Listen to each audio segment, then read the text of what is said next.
اگر یہ ترمیم ختم ہوتی ہے پھر آصف علی زرداری صاحب کو جواب دینا پڑے گا اور باقیوں کو بھی جواب دینا پڑے گا۔ بات ہم نے شروع میں کی تھی کہ یہ آئیڈیا آیا کہاں سے کہ کسی کو تاحیات عہدہ دے دیا جائے تو پھر سیٹ بیلٹ باندھ لیجیے۔ خصوصی طور پہ ہمارے جو ناظرین ہیں ان سے ہم بات کرنے لگے ہیں، اور تحریک انصاف والے تو خصوصی طور پہ سیٹ بیلٹ باندھے سننے کے لیے تیار ہو جائیں۔ جب جنرل باجوہ اس دور کی اپوزیشن عمران خان کی حکومت کے دوران اپوزیشن کے ساتھ رابطے کر رہے تھے تو ایک موقع پر یہ بات سامنے آئی، عمران خان نے کہا کہ آپ کو وہ ایکسٹینشن دے رہے ہیں، ہم آپ کو تاحیات چیف آف آرمی سٹاف رکھنے کے لیے تیار ہیں، اور عمران خان کی طرف سے بعد میں اس کا اعتراف بھی کیا گیا تھا۔ تو عمران خان کی طرف سے یہ کہا گیا تھا، ہو سکتا ہے عمران خان کی طرف سے یہ مذاق میں کہا گیا، لیکن ایسے مذاق عموماً نہیں ہوتے۔ عمران خان کی طرف سے شاید اس لیے کہا گیا ہو کہ تاکہ یہ مسلم لیگ نون سے تھوڑا سا پیچھے ہٹیں، ہماری طرف تھوڑی سی پہلے کی طرح توجہ کریں، جس طرح سے ہم ایک پیج پر تھے اسی طرح سے پھر آ جائیں اور ہماری حکومت چلتی رہے۔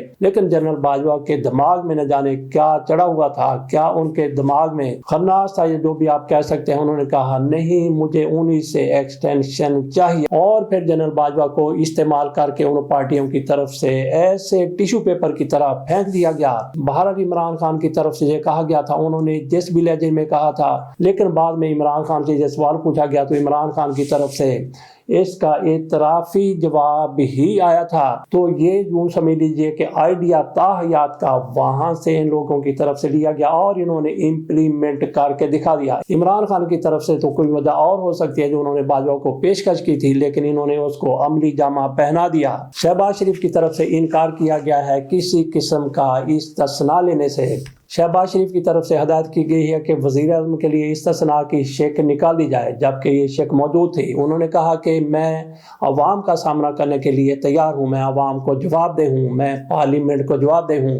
تو صدر عوام کو کیوں جواب دہ نہیں ہے، اور پھر صدر صاحب پارلیمنٹ کو جواب دہ کیوں نہیں ہے؟ باقی عہدیدار بھی جن کو استثناء دیا گیا ہے وہ پارلیمنٹ کو جواب دینے کے لیے تیار کیوں نہیں ہیں؟ بہرحال دنیا کو اور ہمیں بھی یہ پتہ ہے کہ پرویز مشرف کو جاتے جاتے جب وہ بھی فوت نہیں ہوئے تھے ان کو سزائے موت سنا دی گئی تھی، اور ٹریبیونل کی طرف سے کہا گیا تھا کہ اگر وہ مر جاتے ہیں پاکستان سے باہر ان کو پاکستان میں لا کے ڈی چوک میں ان کی لاش کو لٹکایا جائے۔ یہ سیٹھ وقار صاحب تھے جو ٹریبیونل کی سربراہی کر رہے تھے، ان کی طرف سے ایسا فیصلہ سنا دیا گیا تھا، گو کہ ایک جج کی طرف سے اس کی مخالفت بھی کی گئی تھی۔ ہو سکتا ہے کہ یہی ساری صورتحال آج کی حکومت کے سامنے ہو کہ کل پھر ایسے معاملات ہو سکتے ہیں کہ آرمی چیف کے لیے مسائل ہوں، اس لیے یہ ترمیم کی جا رہی ہو تاکہ فوج کے سربراہان کو تاحیات استثناء رہے۔ لیکن ہم ایک بار پھر یہاں پہ بات کر دیں کہ یہ ترمیم تو ہو گئی ہے، منظوری کوئی بہت بڑا کام نہیں ہے، آسانی کے ساتھ اس کی منظوری بھی ہو جانی ہے، اپوزیشن کی طرف سے جتنا بھی زور لگا لیا جائے، لیکن یہ ترمیم اس کا مقدر یہی ہے کہ اس نے ہو جانا ہے، اور یہ ریت کی طرح کب بہے گی اس کے بارے میں تو نہیں کہا جا سکتا، لیکن آج کی حقیقت یہ ہے، گراؤنڈ ریئلٹی یہی ہے کہ یہ ترمیم پاس ہوتی ہوئی بڑی اکثریت کے ساتھ نظر آ رہی ہے، اور مشترکہ اجلاس بلانے کی ضرورت بھی پیش نہیں آئے گی۔ قومی اسمبلی سے بھی 2/3 اکثریت سے ہو جائے گی اور سینٹ سے بھی 2/3 اکثریت سے ہو جائے گی۔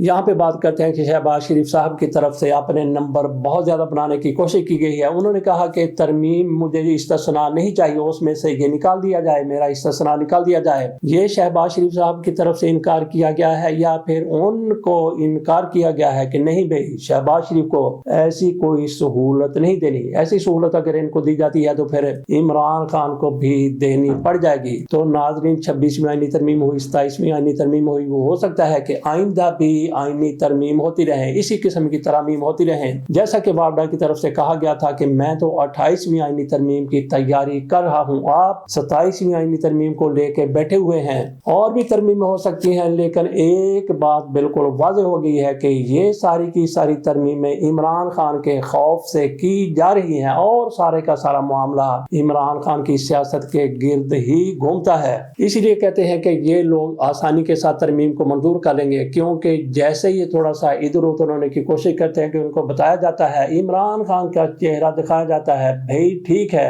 اگر آپ سیدھے راستے پر نہیں آتے تو پھر عمران خان آیا کہ آیا۔ اگلی خبر کی طرف چلتے ہیں، یہ ہیں سہیل افریدی صاحب، ان پر NCCIA کی طرف سے مقدمہ درج کر لیا گیا ہے۔ متنازع بیان وزیر اعلیٰ خیبر پختونخوا سہیل افریدی کے خلاف پیکا ایکٹ کے تحت مقدمہ درج کر لیا گیا۔ میڈیا ٹاک سوشل میڈیا پر اداروں کے بارے میں لغو گفتگو کی گئی مساجد کے حوالے سے بے بنیاد جھوٹا اور بدنیتی پر مبنی بیان دیا گیا۔ یہ سائبر کرائم ایجنسی کی طرف سے کہا گیا ہے۔ انہوں نے کہا تھا کہ مسجدوں میں کتے باندھے گئے تھے۔ جب ہم نے کہا کہ مسجدوں میں کتے کیوں باندھے گئے ہیں تو ہمیں فوج کی طرف سے بتایا گیا کہ ان میں اور تم میں کوئی فرق نہیں ہے، ان میں اور آپ میں کوئی فرق نہیں ہے۔ ایسا بیان ان کی طرف سے دے دیا گیا اور تحریک انصاف کے لوگوں کی طرف سے اس جواز کو جسٹیفائی کرنے کی کوشش کی جا رہی ہے جس کی قطعی طور پر حمایت نہیں کی جا سکتی۔ اول تو اس خبر میں کسی قسم کی عقلی صداقت نظر نہیں آتی۔ بالفرض اگر یہ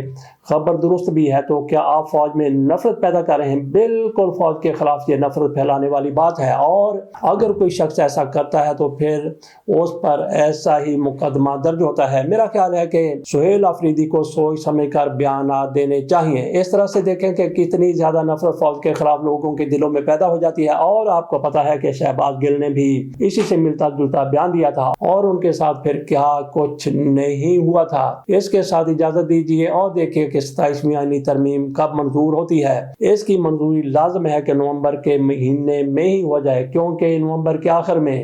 جناب امین الدین صاحب کی ریٹائرمنٹ آ رہی ہے۔ ان کو ریٹائرمنٹ سے بچانے کے لیے، ان کو اگلا عہدہ دینے کے لیے، ان کو بڑا چیف بنانے کے لیے، یا پھر ان کی خدمات کے اعتراف کے لیے ہو سکتا ہے کہ آئینی بینچ کا کوئی اور سربراہ ہو جائے، لیکن انہوں نے جس طرح سے خدمات ان کی انجام دی ہیں ان کو ایکسٹینشن دینا بھی مطلوب ہے۔ اس لیے ترمیم اسی مہینے کے آخر سے پہلے منظور ہوتی ہوئی نظر آ رہی ہے۔ اجازت دیجیے، اللہ حافظ۔